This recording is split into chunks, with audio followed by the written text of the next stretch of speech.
In this lesson, you'll learn to include your CSS code in a different file, so that you don't have everything mixed up in one file like we do now. The way to include CSS in external files is to first of all create a new file for CSS. So I'm going to go to File, New File, save this file, and I'm going to call it style.css. Next, I'm going to grab the CSS code that we had, cut it, and get rid of the style tags.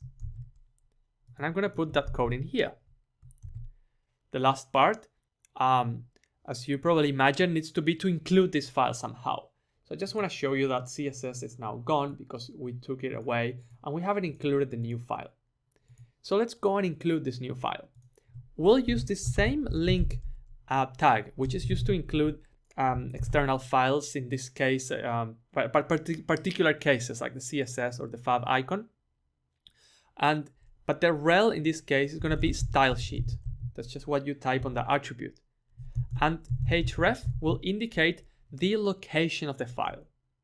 In this case, the location of the file is on the same folder as the rest of my page.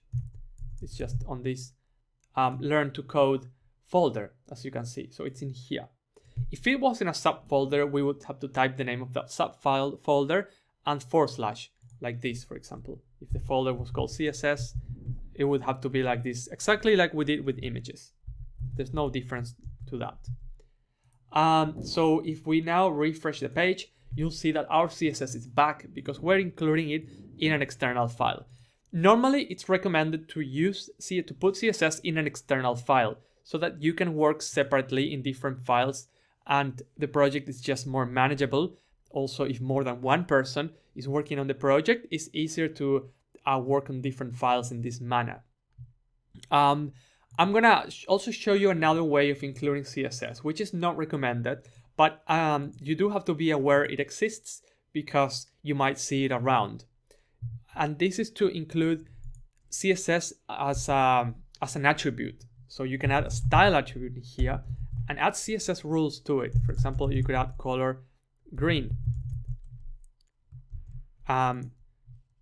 So in this case, we don't do a selection because we're already selecting by basically placing our style attribute. So if we do that, see how this changed to green. But this is not recommended because you do want to have separation between the content and the presentation of the content. And that the best way to achieve that is by putting it in an external file. Sometimes you might also do style tags, but this way should be, it's not recommended. It's not a nice way to do it.